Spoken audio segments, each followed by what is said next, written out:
Parece que as provas vão começar no dia 23, do 23 ao 5. Ah, é 23? É, pensei que fosse 27. É, mas mesmo assim a gente ainda vai ter Foi adiantado aula o dia calendário, 20. professora. Ah, tá. Mas mesmo assim a gente ainda tem aula semana que vem, no dia 20. Dia 23 é uma quinta-feira. Então na semana que vem a gente ainda tem aula.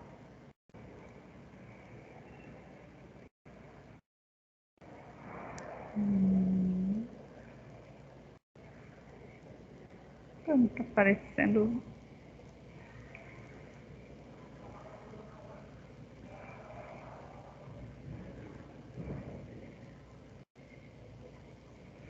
Pronto.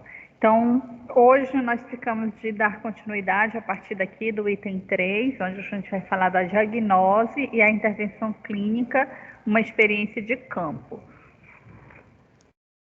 Então, vamos falar de como que isso ocorre dentro da psicoterapia de base gestáltica, né? Então, para Pius, Hefline e Goodman, a diagnose e a terapia são um processo. Afinal, se é a partir do lugar que somos ou não convidados para o cargo de apelo do consulente, que identificamos os ajustamentos aflitivos, psicológicos ou neuróticos, porquanto ocupar ou não aquele lugar é um ato clínico, um descentrar-se ante o que faz derivar. Toda a identificação diagnóstica implica intervenção terapêutica. Mas no que exatamente intervimos? Quais lugares precisamente passamos ou não a ocupar? Então, o que os autores colocam aqui é que para a Gestalt terapia, o processo da gente estar fazendo um diagnóstico, ele ocorre em concomitância com a nossa intervenção. Então, aqui a gente não faz diagnóstico para depois intervir. Né? Em Gestalt terapia, conforme eu estou no processo, eu vou fazendo as intervenções terapêuticas, tá?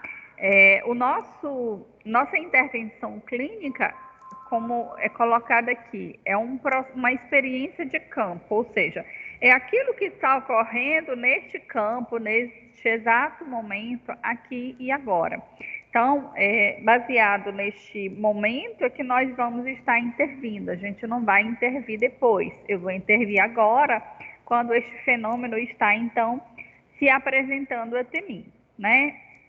E o que ele coloca aqui, que a gente até discutiu na semana passada sobre o ocupar o lugar de apelo, né? Ou seja, cada cliente ele chega até nós fazendo um apelo, ou seja, um pedido, né? Uma solicitação ali de alguma forma para que ele possa ser ajudado, né?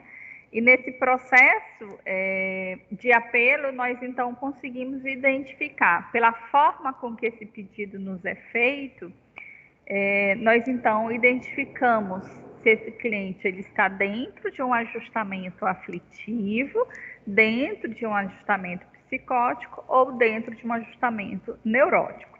Então, ajustamento psicótico, quando a pessoa sai do processo de realidade dela. Um ajustamento neurótico é quando a pessoa está naquele processo que a gente conversou, aquelas formas, né, do ciclo do contato que nós conversamos, né, confluência, projeção, né, todas as outras formas de evitação que o cliente entre em contato, né, ou não entre em contato, como sendo uma forma de lidar com as suas situações. E o ajustamento aflitivo são aquelas situações em que a pessoa passa por um momento de aflição. Então, por exemplo, se a gente pensar aqui num processo de luto, num processo de separação, num desastre, num processo de pandemia que a gente está vivendo no momento, e por aí vai, são questões transitórias de grande intensidade que afeta aquela pessoa. Então, a minha forma de entender e compreender o funcionamento daquele meu cliente vai ser de acordo com esse pedido, ou seja, de acordo com a forma que ele está se apresentando. É uma neurose, é uma psicose ou é um ajustamento aflitivo, ok? Então, de acordo com a forma que ele se apresenta, a nossa intervenção também será diferente, tá? Então, os psicóticos, se ele está num processo de psicose, eu vou intervir confirmando, né? Ou seja, ele está me dizendo que o nome, que ele está vendo pessoas e ouvindo vozes. Eu não vou frustrar dizendo que ele não está vendo ou ouvindo, né? Eu vou ter que confirmar aquela percepção dele. Fulano, embora eu não esteja vendo, não estou ouvindo, eu sei que você está vendo, eu sei que você está ouvindo vozes, embora eu não consiga ver, né? Então, eu vou atuar ou intervir de uma forma diferente do que um paciente que esteja num processo de neurose, né? A neurose nós vamos, então, trabalhar com uma frustração habilidosa, ou seja, eu vou tirar aquela pessoa daquele lugar que ela está, como é a forma com que ela vai está acostumada a se relacionar com o mundo através daquele mecanismo de defesa que ela se enquadra, né? Eu vou estar frustrando para que ela saia daquela forma de funcionamento. E no aflitivo, a gente vai intervir acolhendo, né? A pessoa está ali vivenciando um luto, eu não vou estar trabalhando com processos de frustração. Eu preciso acolher aquela dor daquela pessoa naquele momento, é uma dor muito grande, é uma dor muito intensa, tá? Então, é isso que os autores estão colocando aqui. De fato, de distinguirmos entre 3 gêneros fundamentais de ajustamento disfuncional, não se segue que acreditemos que eles sejam estruturas totalmente incomunicadas. É verdade que cada ajustamento descreve o comprometimento de uma determinada função do self, né? Ou seja, cada ajustamento desse vai me dizer, né, até que ponto está comprometido o self da pessoa. Então, se eu sei que a pessoa, né, eu entendo que ela está ali dentro de um ajustamento psicótico, eu entendo que o self dela está comprometido com a realidade. Se eu vejo que aquela pessoa está passando por um processo de ajustamento aflitivo, né, eu também compreendo a função de comprometimento do self dela de outra forma, assim como o de neurose. Mas assim como as funções são sempre funções num só campo, denominado sistema self, os comprometimentos estão, à sua vez, articulados entre si, de modo a constituírem um sistema único. O que significa dizer ser possível observarmos no mesmo consulente, em momentos diferentes de uma mesma sessão, os 3 tipos de ajustamentos disfuncionais de que se ocupa a Gestalt terapia. Um consulente pode, numa mesma sessão, chegar aflito, ou seja, carente de um dado, fazer uma formação reativa tão logo esse dado lhe seja oferecido, haja vista o fato desse dado ameaçar uma inibição reprimida, e depois da intervenção do clínico, responder de modo delirante aos estamentos desarticulados que ele mesmo carrega em seu fundo e que porventura tivessem sido despertados por aquela situação de intervenção, tá?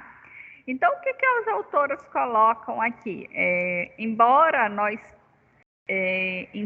entendamos, né, que a pessoa ela faz uma forma de ajustamento, pode ser que em algum momento a pessoa, numa mesma sessão, apresente as 3 formas, tá? Isso não é impossível, tá? Então, digamos, a pessoa pode ter um funcionamento neurótico, ela pode, naquele dia, né, estar passando por um processo aflitivo, e diante da minha intervenção, ela também pode entrar num surto psicótico, né? Então, é isso que as autoras estão colocando aqui, tá? Não são coisas que uma tira o outro, né? Em geral, elas podem, em algum momento, ocorrerem juntas, tá? Para que a gente não se surpreenda com isso. Isso é possível de acontecer. Então, se a pessoa tem ali, né, diante de uma intervenção, de algo, né, que ela evita, né, e o psicólogo, na hora de frustração, ela não consegue lidar com essa ameaça na hora dessa intervenção, ela pode surtar, ok? Vai surtar diante de um fundo que ela já carrega também, ela não vai surtar a partir só pela minha intervenção, ela já tem um fundo, ela já tem algo, um histórico, né, que pode, então, a partir daquela intervenção, a partir daquele algo, daquele dado no campo, isso pode vir se apresentar. Ainda assim, os 3 ajustamentos serão diferentes entre si e, por conseguinte, requererão intervenções diferentes. Por outras palavras, eles são comprometimentos de funções diferentes, o que implica lugares diferentes a serem ocupados pelo clínico para efeito de intervenção e diagnose, entendidos como um só ato. Conforme já anunciado, entre 3 gêneros fundamentais do ajustamento disfuncional, não se segue que acreditemos que eles sejam estruturas totalmente incomunicáveis. É verdade, cada ajustamento descreve, acho que eu estou repetindo isso aqui, pera lá. Perdi aqui. Ainda assim, os 3 ajustamentos serão diferentes entre si e, por conseguinte, requererão intervenções diferentes. Por outras palavras, eles são comprometimentos de funções diferentes, né? Que implica lugares diferentes a serem ocupados pelo clínico para efeitos de intervenção e diagnose entendidos como um só ato. Conforme já anunciado no presente capítulo, nós estamos dissertando sobre os ajustamentos neuróticos exclusivamente. Estamos investigando os diferentes modos pelos quais, nas diversas etapas do processo de contato, a inibição reprimida interrompe o avanço do excitamento estabelecendo laços sociais, cujo propósito é dispensar a ansiedade decorrente daquela interrupção. Do ponto de vista clínico, cada um desses laços constitui uma forma de apelo ao clínico, seja meu modelo, confluência, seja meu mestre, introjeção, seja meu réu, projeção, seja meu cuidador, retroflexão, seja meu fã, egotismo, né? Então, como assim, professora, eu não entendi, o cliente vai me falar isso? Não. O cliente não vai te falar isso, né? Seja meu mestre, seja meu modelo, seja meu cuidador. Mas na forma com que ele vai trazer o relato dele, esse desejo, vamos pensar assim, ou essa vontade, aí a gente só aspa, tá? Que não é um desejo, mas é algo que vai vir como sendo uma forma que eu estou recebendo aquele pedido, né? Entendendo que não é um pedido claro, né? É um pedido através da forma com que aquela pessoa então se comunica, ou se expressa, ou se relaciona ali naquele momento conosco, né? Então, por exemplo, se a gente pensar num cliente que ele é retroflexivo, né? Aquele cliente que se machuca, né? Tá todo cortado, cortou os pulsos, né? Tá todo arranhado, por exemplo, né? Ele chega na sessão me contando, né? Sobre, né? O seu último ato de automutilação, né? Ele vai estar ali naquele momento fazendo um pedido para ser cuidado, né? Olha o tanto que eu me machuco, né? Olha o pedido que ele está fazendo aí pro clínico, né? Pro psicoterapeuta, que ele precisa ser cuidado, ele está se cortando, tá? Ele está se automutilando. Então, é um pedido de uma forma não clara, mas é essa vontade, por exemplo, nossa, a pessoa está se cortando, ela precisa ser cuidada, né? Ela precisa ser olhada, tá? Então, é nesse sentido. O cliente confluente, né? Será aquele que vai se expressar, por exemplo, te perguntando as coisas. Como devo fazer? O que você acha? Né? Então, o pedido dele vai ser dessa forma. Por quê? Porque ele quer se misturar com você. E assim vai. Então, de acordo com que é a forma com que essa pessoa se expressa, é o entendimento que então, é a leitura que nós vamos fazer do apelo que ela se faz, do apelo que ela nos faz. E o apelo nada mais é como um mecanismo de defesa, ou seja, aquilo que a pessoa não consegue dar conta e que ela evita. Até aqui, gente, tranquilo? Tá dando para entender? Alguma pergunta?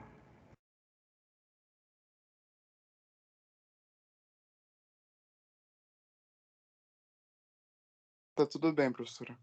Tá. E nunca é demais lembrar que, assim como os 3 gêneros de ajustamento acima mencionados, aflição, psicose e neurose, constituem um só sistema, os vários tipos de apelos que correspondem às diferentes formas de interrupção que caracterizam o ajustamento neurótico constituem também eles um comportamento único. Segundo Pius, Hefline e Goodman, a tipologia em que se apresentam os vários momentos de ação da inibição reprimida com o propósito de interromper o avanço do excitamento inibido nas várias etapas do processo de contato. Não é uma tipologia de pessoas neuróticas, ou ainda o esquema, por cujo meio se descreve as interrupções no processamento, na progressão do excitamento inibido, seja no pós-contato, no pré-contato, no contatando ou no contato final. Tal esquema não é uma classificação de pessoas neuróticas, mas um método único de decifrar a estrutura de um comportamento neurótico único. Então, aqui, os autores colocam que conhecer e entender, né, os mecanismos, a forma de funcionamento para a gestalterapia, o intuito não é de classificar. O intuito é para a nossa compreensão, um método de entender como é o funcionamento dessa pessoa, mas não para categorizá-la, ela é isso, ela é aquilo, e isso limitar a pessoa, porque um diagnóstico não limita uma pessoa, tá?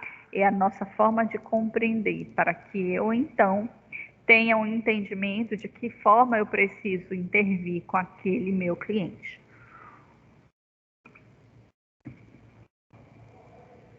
De um ponto de vista clínico, essa decifração da estrutura de um comportamento único não se presta a determinar características ou a explicar os motivos, né? Ou seja, os conteúdos implicados em cada etapa de um ajustamento neurótico. Ao contrário, trata-se apenas de uma descrição do modo de funcionamento da inibição reprimida na fronteira de contato. Ou, então, trata-se da descrição dos tipos de laço social produzidos pela inibição reprimida nas sessões terapêuticas, e por cujo meio ela própria demandaria ao clínico uma colaboração no trabalho de aniquilação da ansiedade, decorrente da pressão exercida por um excitamento, que, por sua vez, deveria permanecer inibido, mas que acabou sendo mobilizado por algum dado na fronteira do contato. O propósito dessa descrição é orientar o clínico sobre como ele está requisitado, como ele está sendo requisitado e sobre o que ele poderia esperar caso se deixasse arrebatar por tal requisição.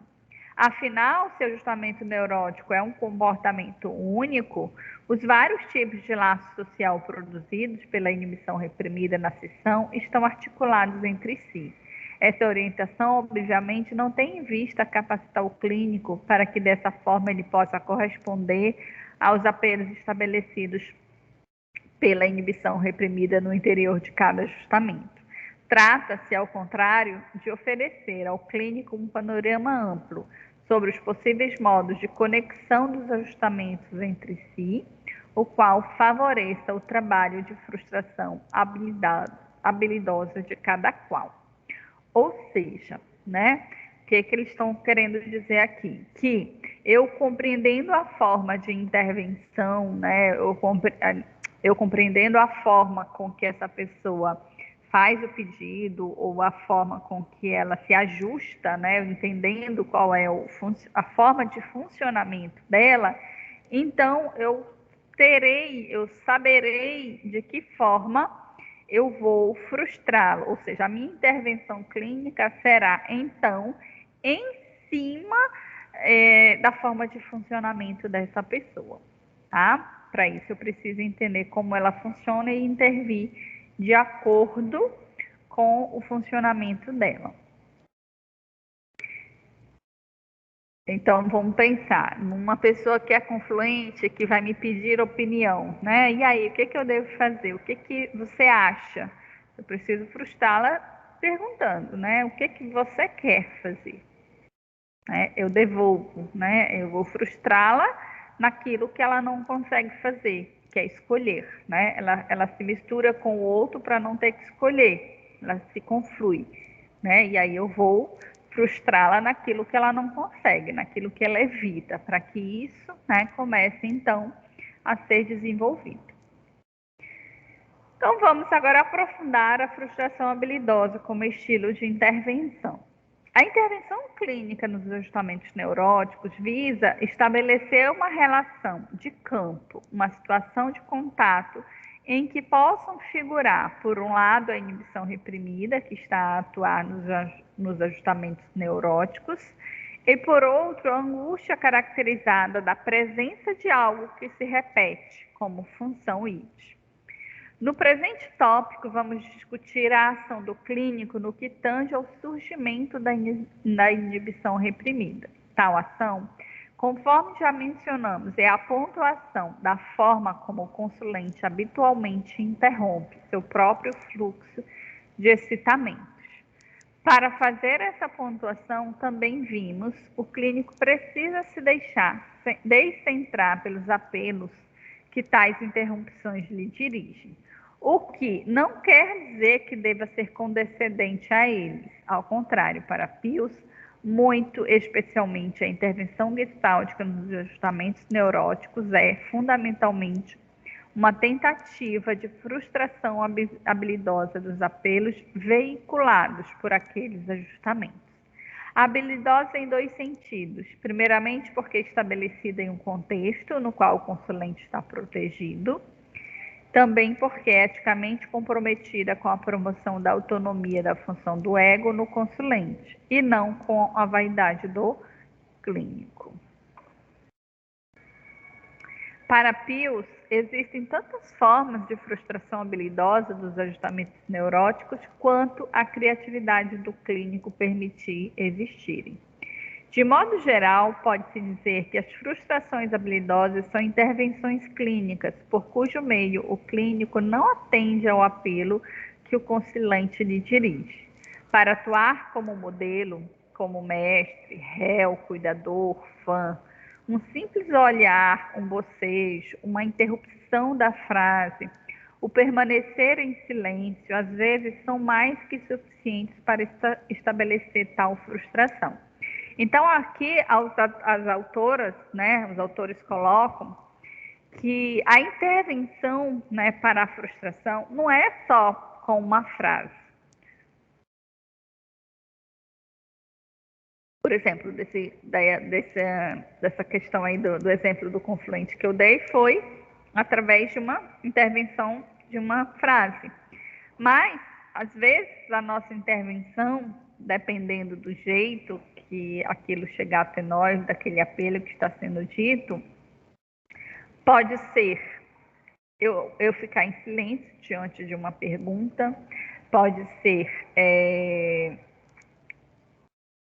eu fazer um bocejo, ou uma forma que eu olhar para aquele meu cliente pode ser uma forma de frustrá-lo, né? Ou interrompê-lo numa frase, ou fazê-lo repetir aquilo que ele acabou de me dizer.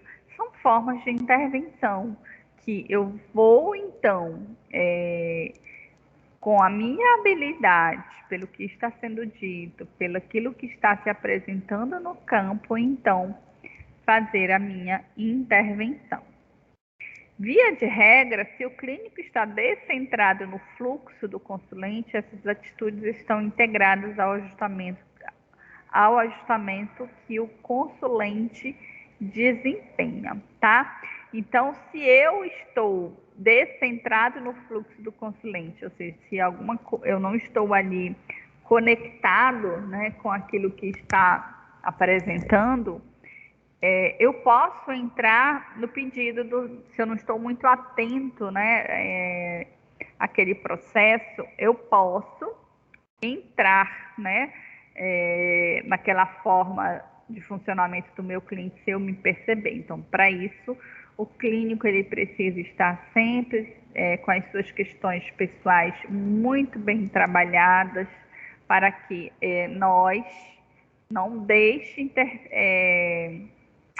as nossas questões pessoais entrarem em ação e a gente, então, deixar de fazer uma intervenção, porque aquilo que ele está me dizendo, por exemplo, são questões minhas, e aí eu não consigo intervir.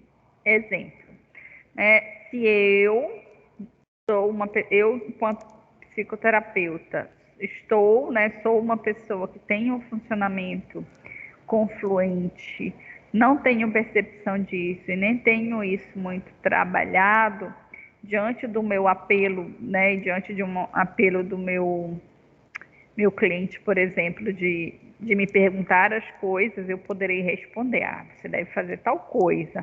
Ou então, em vez de levar o cliente a encontrar as suas respostas, começar a dar respostas para ele.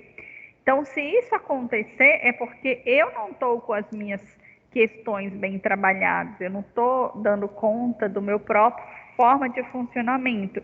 E aí, quando me vem um cliente, né, com a mesma forma de funcionamento que o meu, eu entro no barco dele.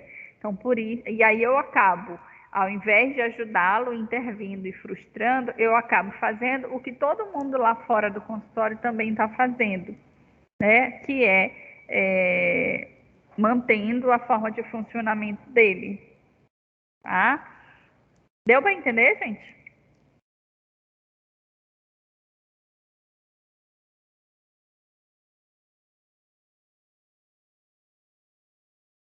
Tranquilo?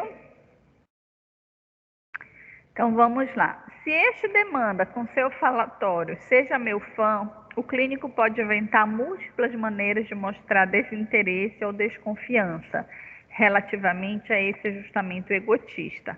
Por exemplo, solicitando: conte-me uma situação concreta em que você viveu isso, sobre o que você está especulando, né? Então a pessoa, por exemplo, tá falando, né?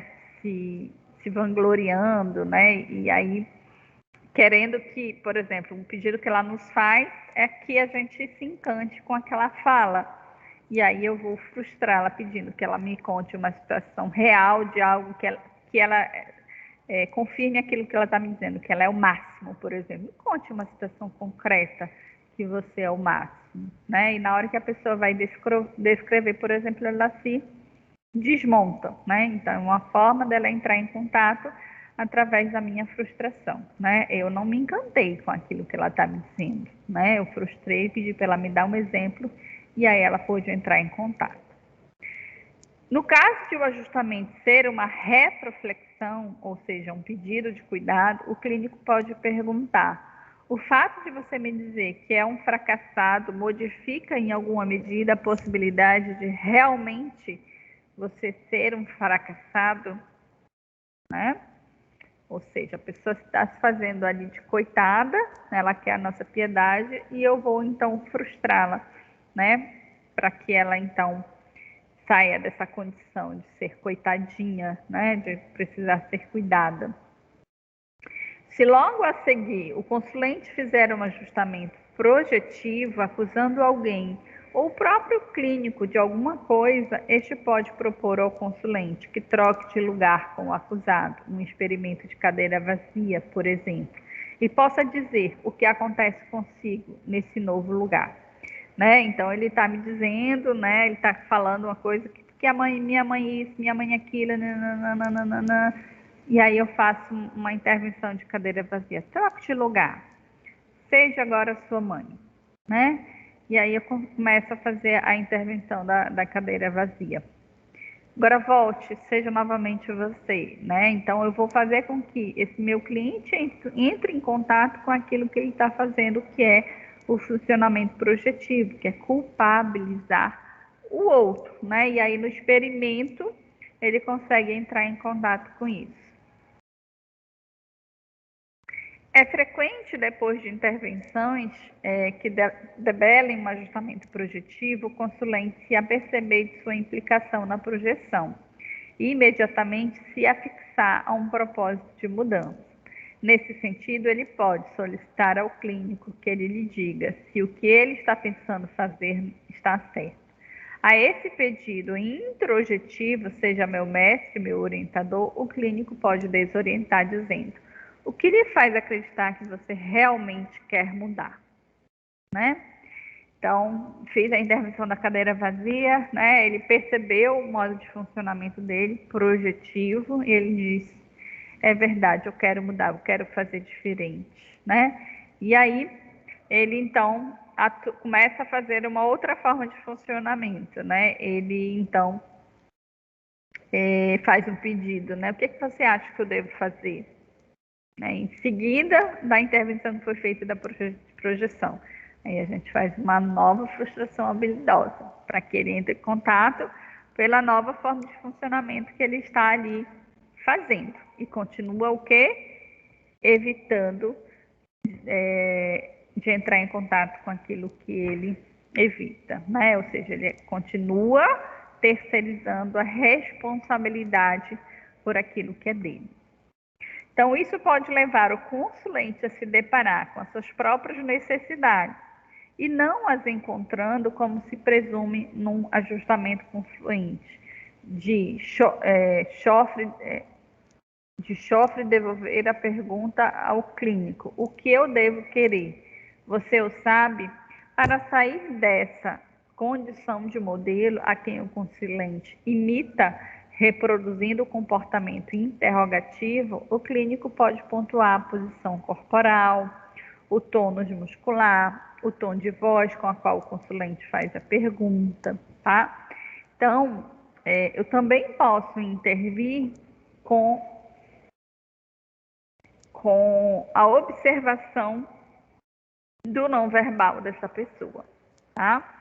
Você percebe como é que você está falando isso agora, né? Como é que você está o seu tom de voz? Então, é uma forma de intervenção, fazer a pessoa entrar em contato com aquilo que ela está falando. Talvez, então, para fugir do vazio que possa encontrar, o consulente inverta a sequência de ajustamentos. Ou comece pelo egotismo mais uma vez.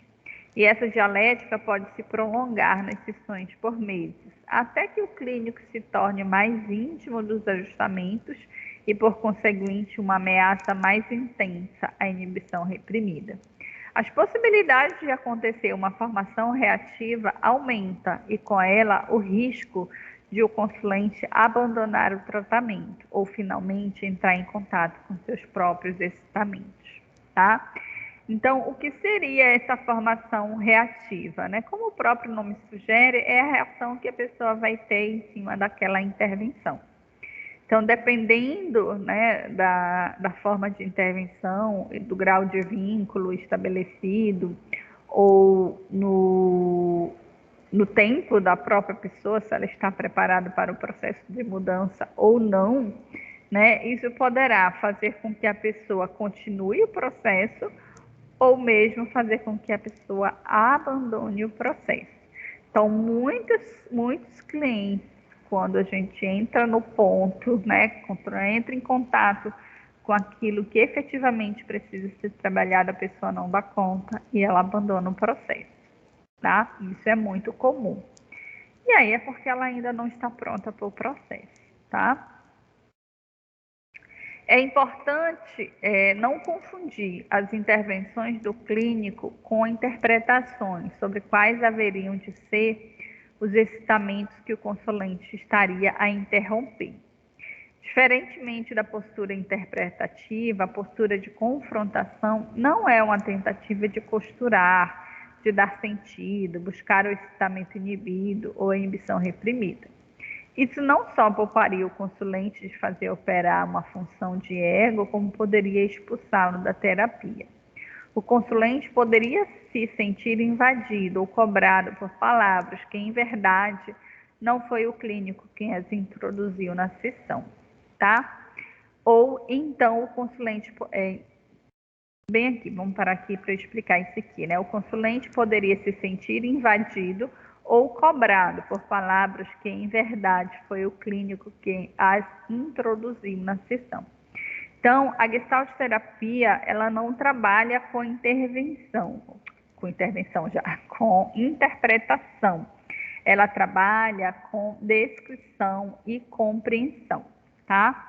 Então, digamos, se o cliente está me falando alguma coisa e eu devolvo como uma forma de interpretação, essa interpretação poderá chegar neste meu cliente, ele pode se sentir invadido, né? Porque eu estou fazendo uma interpretação, é algo que é meu, né? É eu que estou vendo aquilo e não foi algo que o cliente disse, tá? Então, para a Gestalt terapia, nós não devemos e não podemos interpretar, tá? Quem vai dar sentido àquilo que está sendo dito é o próprio cliente, não sou eu, terapeuta, tá? Eu não interpreto o que ele me diz. Ah, você é isso por conta da sua mãe, por conta do não sei o quê. Isso é interpretação, a gente não interpreta. O sentido é o cliente, né? É ele que vai ter que fazer as suas próprias conexões. O meu papel enquanto clínico é auxiliá-lo a encontrar essas respostas dentro dele, mas não sou eu que vou dar essas respostas, não sou eu que vou interpretar o comportamento dele. Ou então, o consulente poderia se sentir desbancado em seu lugar de consulente pelo próprio clínico, o qual, em seu afã de dar sentido, acabaria vítima de suas próprias teses, tendo de defendê-las diante do consulente. Finalmente, o consulente acabaria perdendo o interesse pela terapia, porquanto as discussões da sessão não versariam mais sobre suas palavras ou ações que fossem suas. Versariam, sim, sobre os interesses desse consulente gato, no qual o clínico se transformou, tá? Então, a pessoa deixa de se interessar pelo seu processo quando a gente trabalha com a interpretação, né? Ou no sentido inverso, as interpretações poderiam trabalhar em favor do êxito dos ajustamentos neuróticos, o que significa ajudá-la a pulverizar a ansiedade advinda do acidamento inibido. Ou também a interpretação poderia, né, trabalhar a favor da manutenção daquela forma de funcionamento, tá? Então, eu poderia confirmar através, você é assim, porque aconteceu isso, porque isso, e aí é como se a gente estivesse dando uma justificativa pela forma com que ele funciona, e aí não vai haver mudança, tá? Porque a gente entende que o que aconteceu, por mais que tenha acontecido tal coisa, né, a pessoa tem a possibilidade de mudar, de ressignificar, né? Não é algo determinante, né? A gente trabalha justamente com essa potencialidade, né, que cada um tem de mudar, ok? O consulente sairia então das sessões sentindo-se confirmado, cuidado, vingado, justificado e, sobretudo, iludido sobre o seu próprio processo. Clínico e consulente poderiam, doravante, estabelecer um pacto em torno do suposto êxito do tratamento, quando, em verdade, o que se passa é algo bem diferente, mesmo porque o suposto êxito do tratamento não vai além da porta do consultório em meu cotidiano. O consulente continua acometido das mesmas dificuldades de antes, razão pela qual o consulente, por perceber a insignificância do processo terapêutico, no contexto geral de sua vida, abandona o clínico. Aliás, para o clínico, a ansiedade do consulente não é algo a ser aplacado, seja pela intervenção, pela sugestão, enfim, por qualquer tentativa de se fazer pelo consulente. A presença da ansiedade indica um excitamento inibido, está sendo requisitado na fronteira e que a inibição não está conseguindo dar conta dele. É uma ocasião para a função de ego no consulente recuperar o posto que a inibição reprimida lhe roubara e criar para o excitamento até então inibido novos núcleos significativos, o que significa integrar a ansiedade a esses novos núcleos. A interpretação se estabelecida pelo clínico acabaria fazendo pelo consulente aquilo que neste seria a tarefa da função de ego. Diferentemente da interpretação e de outras formas de cuidado, a frustração equilibrada visa escancarar a ansiedade e assim disponibilizá-la para a ação criativa da função do ego do consulente, né? Então, a frustração, gente, a partir do entendimento da Gestalt, é que vai proporcionar o processo de mudança, né? A interpretação confirmaria, justificaria aquela forma de funcionamento e não levaria à mudança da pessoa, tá? Então, é dessa forma que a Gestalt compreende. Essas objeções à interpretação não significam que Pius, Heffeline e Goodman desaconselhassem ela de um todo. Os fundadores da Gestalt terapia reconhecem uma relativa funcionalidade para a interpretação, quando e somente quando esta é desempenhada pelo consulente. Por um lado, a interpretação é uma maneira de o consulente operar com isso que a frustração habilidosa revelou, precisamente a presença da ansiedade.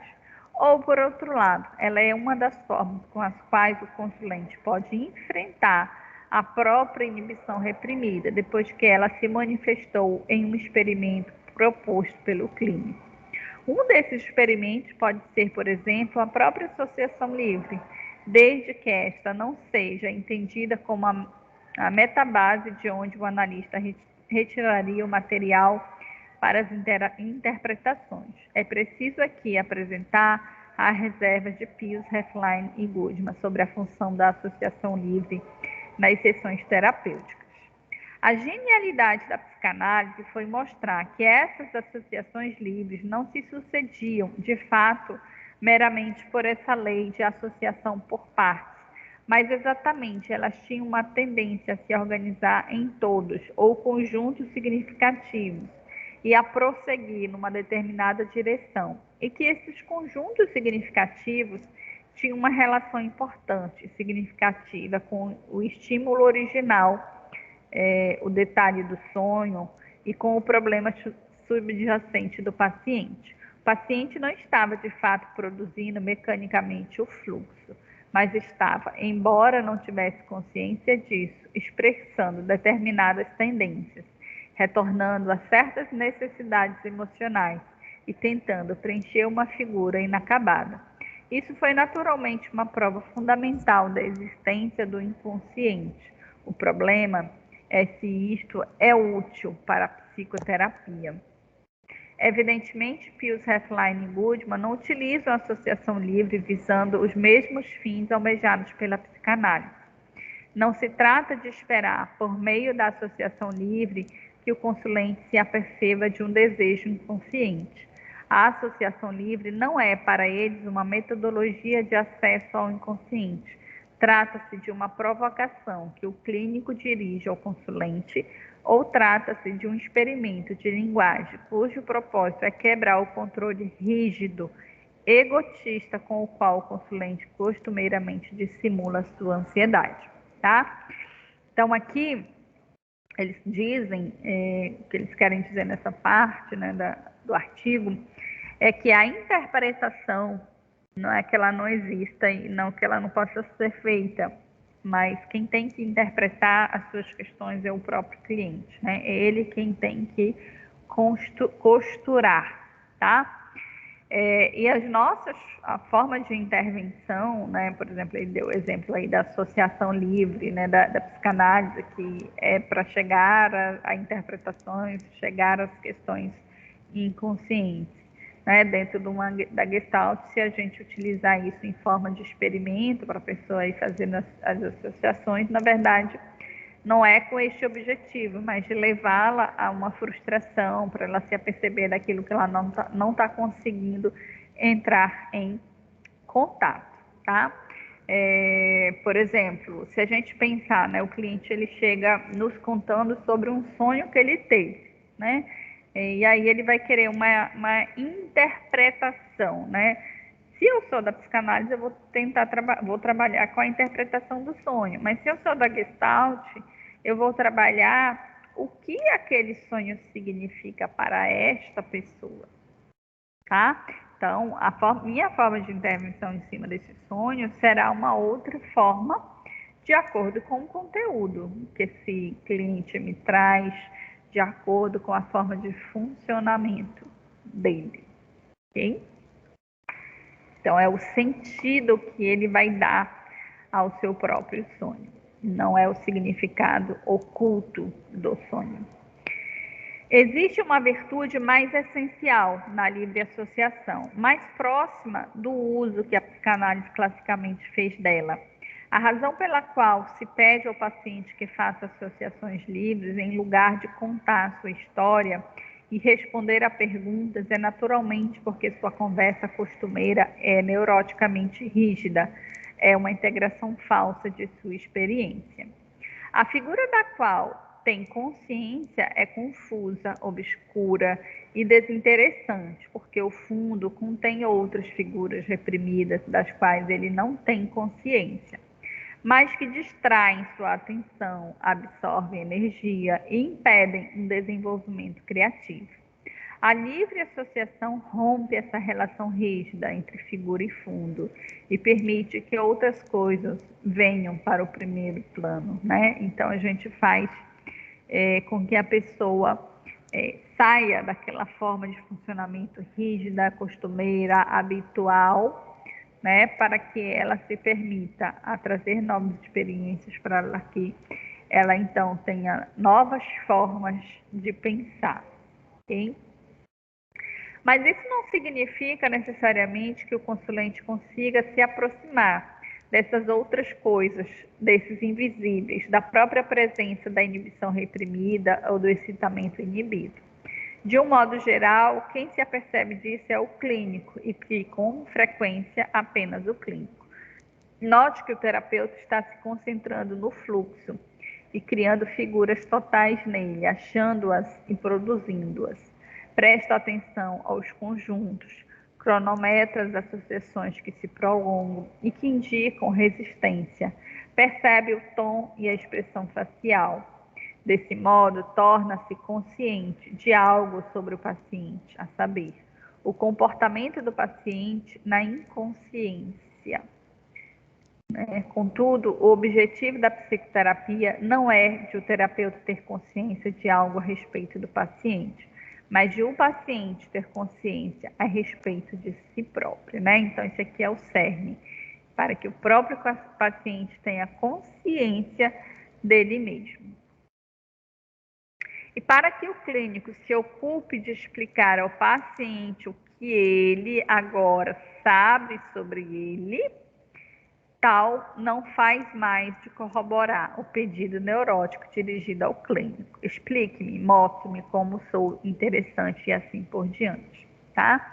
Então, se eu vou explicar ao paciente como é o modo de funcionamento dele, eu estou mantendo ali aquela forma de funcionamento dele, né? Eu não tenho que fazer isso, eu tenho que levar as condições para que ele mesmo consiga fazer isso por conta própria. Ou seja, a gente ensina o cliente a ter autonomia, a gente ensina a ele se conhecer, a ele entrar em contato, a ele se conscientizar daquilo que ele evita, das formas que ele habitualmente se comporta. Dessa maneira, o paciente adquire, sem dúvida alguma, muitos conhecimentos interessantes a respeito de si próprio, mas é de se perguntar se ele identifica por meio desses awareness de si mesmo.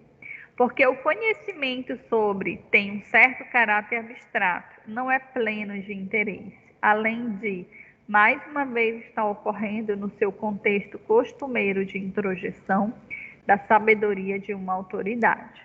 Se pudesse vir a reconhecer o objeto do conhecimento como sendo ele mesmo, então esse tipo de conhecimento do qual estávamos a par e não sabíamos que estávamos a par, seria íntimo e tremendamente pleno de interesse. O objetivo da terapia é fazer com que ele reconheça isso, mas este é exatamente o ponto de onde partimos em primeiro lugar. Contra esse estado de coisas, Pius, Heffeline e Goodman exortam os clínicos e estabelecem o uso da livre associação, em que o próprio consulente se sinta responsável por seu discurso e capaz de estabelecer, agora sim, a interpretação daquilo que neste se produziu. Por outras palavras, o uso que o clínico pode fazer da livre associação é aquele em que se solicita ao consulente que este seja parceiro no processo de interpretar.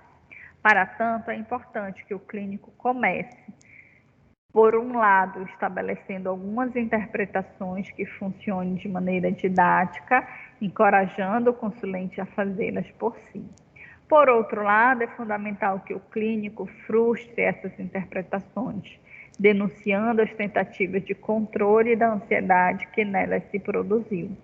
Dessa forma, o consulente tem acesso, mais do que a ansiedade, ao modo como ele mesmo tenta aniquilá-la. Ele tem acesso a um estilo, ao seu próprio modo de interpretar, o que significa ele tem acesso ao seu próprio modo de construir e desconstruir a presença da ansiedade, a presença do excitamento ansiogênico. A interpretação deixa de ser a expressão do interesse epistêmico do clínico para se tornar uma instância ética, uma forma de comprometimento do consulente com seu próprio processo terapêutico, com a maneira como ele mesmo lida com as suas situações inacabadas. Desse ponto de vista, ele, o consulente, tem naturalmente que se tornar um parceiro no processo de interpretar. A noção aqui é de que a máxima "conhece-te a ti mesmo" é uma ética humana. Não é algo que nos fazem quando estamos em dificuldades, mas algo que fazemos em prol de nós mesmos como seres humanos. Ainda assim, essa aquisição do consulente relativamente ao seu estilo, ao seu modo de operar, ou evitar a ansiedade, pode ser cooptada pela inibição reprimida. O perigo da técnica seria que, pondo de lado o self, que é responsável, que sente interesse de forma e toma decisões, o paciente vinculasse seu novo conhecimento estritamente à sua verbalização, matizada agradavelmente por uma atmosfera afetuosa e uma plateia paternal amiga. Então, em lugar de curar a divisão, a técnica a embaralharia ainda mais. Minha língua não consegue falar o embaralhar. Com o passar das sessões, é frequente que as interpretações que o consulente produz relativamente a seu próprio processo comecem a favorecer ajustamentos egotistas. As interpretações começam a ser usadas em favor da evitação do contato final ou da assimilação dos excitamentos ansiogênicos que estejam sendo requisitados no aqui e agora da sessão. Momento em que, mais uma vez, o clínico deve propor novas frustrações habilidosas das estratégias de defesa implementadas pela inibição reprimida, até que, enfim, na sessão ocorra uma formação reativa. Então, o que ele coloca aqui, com o passar das sessões, é frequente que essas próprias interpretações que o cliente faz a respeito dele mesmo se tornem ajustamentos egotistas, que vai, então, favorecer aquela forma de frustração. E se a gente perceber isso, a gente vai intervindo com novas frustrações habilidosas. De fato, o êxito da frustração habilidosa é alcançado quando no consulente a inibição reprimida não consegue mais disfarçar a ansiedade, sentindo-se obrigada a atuar contra o dado que esteja a mobilizar o excitamento ansiogênico. seja esse dado ou não o próprio clínico. Por outras palavras, o êxito da frustração habilidosa se deixa saber no momento em que o clínico pode testemunhar da parte da fisiologia secundária no consulente uma formação reativa. A inibição já não se sustenta diante das provocações do clínico. E antes de permitir a plena manifestação da situação inacabada, ela ataca aquilo que na fronteira de contato intensifica o chamado por aquela situação. Neste momento, o clínico não vai mais perceber no consulente aqueles apelos que antes caracterizavam os ajustamentos neuróticos. Ele não vai mais ser requisitado a trabalhar pelo consulente, seja como modelo, mestre, vítima, cuidador ou fã. A configuração de campo agora é diferente e tudo que o consulente quer é se ver livre da sessão do clínico e das intervenções que o clínico lhe dirige. Por conta disso, se o que estiver em questão para o clínico for o ataque à inibição em proveito da assimilação de um excitamento inibido, o consulente poderá se tornar mais agressivo, estritamente irônico ou insubordinado às propostas do clínico. Se o que estiver em questão for a utilização do excitamento inibido em favor da abertura de um novo campo, o consulente poderá intensificar sua dessensibilização, sua desorientação, não mais entender o que se passa na sessão, fazer uma passagem ao ato. No decurso da sessão, ele pode derrubar um objeto, desfalecer, tropeçar, ou logo após a sessão, ou mesmo antes de chegar até ela, o consulente pode perder a condução, bater o carro, torcer o tornozelo e assim por diante. Eis a ocasião, o segundo momento da intervenção, o momento da proposição do segundo recurso fundamental da intervenção gestáltica, que é o experimento de concentração nas polaridades inerentes àquilo que o consulente esteja percebendo, sentindo, fazendo e dizendo, tá? Então, hoje a gente fica por aqui, onde a gente conseguiu, então, finalizar todo o conteúdo do que é uma frustração habilidosa e de como, na prática clínica, né, a gente consegue ir fazendo essas frustrações. E a partir do quinto aqui do artigo, né, do item quinto, ele vai, então, explicar sobre uma outra forma de intervenção da gestalt terapia, que é o experimento, tá? Que a gente vai então discutir o que é o experimento clínico na semana que vem. Até aqui, como é que chegou aí para vocês? Deu para entender essa forma de intervenção da gestalt? Ficou confuso? Queria escutar um pouquinho vocês agora.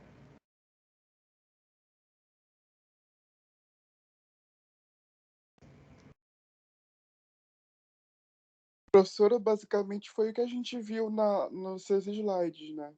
Tá bem sucinto e a gente só viu um pouco mais aprofundado. Perfeito.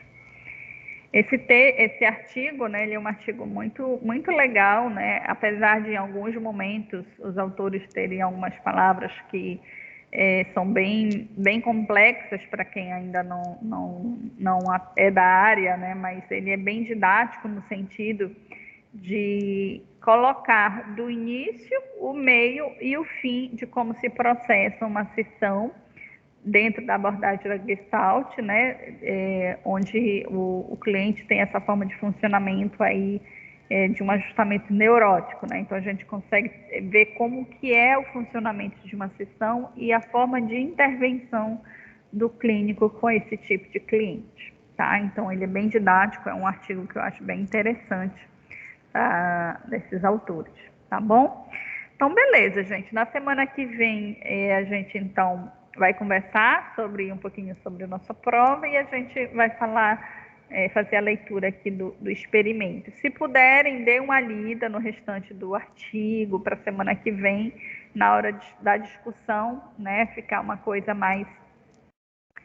Vocês já conseguem entender com maior clareza, tá? Então, na semana que vem, a gente tem o ponto do experimento e a última parte do artigo vai falar da questão da alta, né? Ou seja, é um artigo que fala do início ao fim aí do nosso processo.